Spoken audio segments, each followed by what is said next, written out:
देखो अरस्तु के जो नागरिकता संबंधी सिद्धांत की बात कर रहे हैं, तो पहले हम ये देखते हैं कि आज के समय में नागरिक किसे कहते हैं। आज के समय में सिटीजन हम उसे कहते हैं जो किसी भी स्टेट की बाउंड्री में रह रहा हो, जो किसी भी कंट्री में रह रहा हो, उसे क्या बोलेंगे, वहाँ का सिटीजन, नागरिक। लेकिन अरस्तु कह रहा था, अरस्तु का जो सिटीजनशिप का थ्योरी है वो इससे अलग है। कैसे?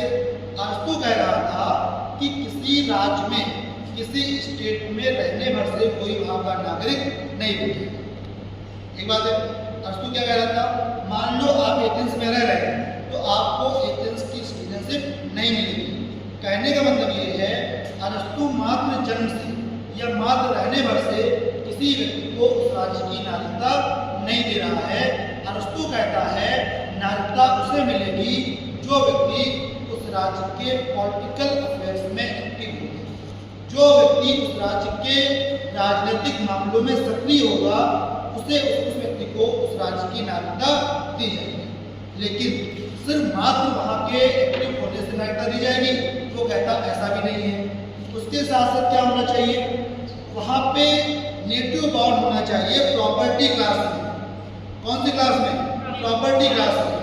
तो अरस्तु कहता है कि किसी राज्य में, जिस भी स्टेट की बात कर रहा है, कि राज्य में आपका जन्म हुआ हो प्रॉपर्टी क्लास में, पहली चीज, और फिर आप आगे चलकर पॉलिटिकल अफेयर्स में एक्टिव होंगे, तब जाकर के आपको सिटीजनशिप दी जाएगी। मतलब मान लो कोई व्यक्ति प्रॉपर्टी क्लास में जन्म ले लिया, तब भी उसको वहाँ की सिटीजनशिप तब तक नहीं दी जाएगी जब तक कि पॉलिटिकल अफेयर्स में एक्टिव नहीं हो जाता। या फिर मान लो कोई पॉलिटिकल अफेयर्स में एक्टिव है लेकिन वो प्रॉपर्टी क्लास में जन्मा हुआ नहीं है, तब भी उसको नहीं दी जाएगी। तो अकॉर्डिंग टू अरिस्टोटल सिटीजनशिप किसे दी जाएगी या क्या है? तो कहता है सिटीजनशिप बेसिकली क्या फंक्शन है, ड्यूटीज है। जो नागरिकता देता है वो कर्तव्यों, कृत्य के आधार पर देता है, फंक्शन के बेस पर। वो कहता है प्रॉपर्टी क्लास में जन्मे हुए वो लोग जो आगे चल करके पॉलिटिकल अफेयर्स में एक्टिव होंगे, उन्हें उस राज्य की नागरिकता दी जाएगी। अगर आज के टाइम पे देखें तो आज के टाइम में नागरिकता का कॉन्सेप्ट क्या है, ब्रॉडर है कि नैरो है? ब्रॉडर है, जबकि अरिस्टोटल कैसा है, नैरो। और यही नहीं, जो अरिस्टोटल है अपने नागरिकता के सिद्धांत में, थ्योरी ऑफ सिटीजनशिप में, बहुत से लोगों को इससे एक्सक्लूड करता है, बहुत से लोगों को नागरिकता से बाहर रखता है। उसके पीछे रीजन आता है, क्यों? जैसे अरिस्टोटल जो स्लेव है, दासों को नागरिकता देता है? नहीं देता। क्यों? क्योंकि वो कहता है जो स्लेव है वो मेंटली वीक है, मानसिक रूप से कमजोर है। जब ये मानसिक रूप से कमजोर हैं तो पॉलिटिकल अफेयर्स में एक्टिव हो पाएंगे? नहीं हो पाएंगे। इनका काम है अपने मास्टर की सेवा करना। इसके साथ साथ वो जो ओल्ड एज पीपल है, बूढ़े लोग हैं, उनको नागरिकता देता है? नहीं देता है, क्योंकि वो कहता है वो फिजिकली बहुत वीक हो चुके हैं, कमजोर हो चुके हैं, वे अपनी जिम्मेदारियों का पालन कर चुके हैं। अब वो क्योंकि पॉलिटिकल अफेयर्स में एक्टिव नहीं हो पाएंगे तो उनको सिटीजनशिप नहीं दी जाएगी। वो बच्चों को देता है? नहीं देता है। क्यों?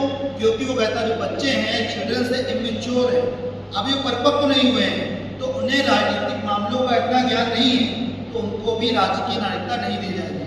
इसके साथ साथ जो अरिस्टोटल है महिलाओं को देता है? नहीं। क्या कहता है? महिलाओं का काम है घर की चार दीवारी में रहना, संतान की उत्पत्ति करना, घर के काम करना। मतलब ये है महिलाओं को वस्तु मानता है, वो महिलाओं को नागरिकता नहीं दे रहा है। तो अरस्तु इसके साथ साथ जो फॉरेनर्स हैं, विदेशी व्यक्ति हैं, अरस्तु उनको देता है?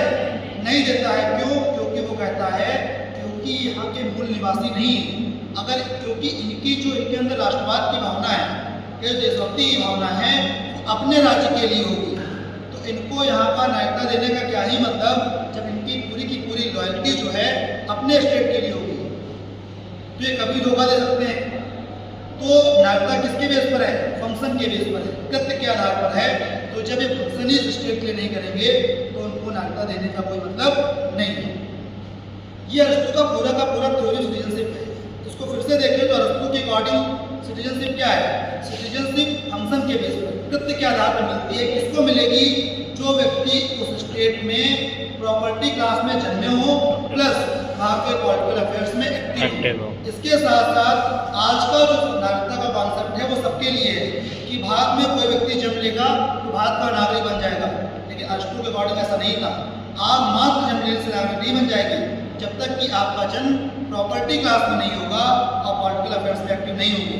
आज हमारे यहाँ कोई व्यक्ति गरीब हो अमीर हो सबको नागरिकता है, अरस्तू की अकॉर्डिंग सबको है नहीं है, क्योंकि वो गरीबों को नहीं देता है, क्योंकि कहता है गरीब क्या करेंगे, पैसा कमाने के लिए काम करेंगे, लेकिन जो प्रॉपर्टी क्लास में होगा वो स्टेट के लिए काम करेगा। तो जो अरस्तू का नागरिकता का सिद्धांत है आज के नागरिकता के सिद्धांत की तुलना में संकीर्ण है, नैरो है, जबकि आज का जो सिटीजनशिप का कॉन्सेप्ट है वो कैसा है, ब्रॉडर है कि नहीं, जबकि अरस्तू कैसा है, संकीर्ण। ठीक है, ये अरस्तू का हुआ थ्योरी ऑफ सिटीजनशिप।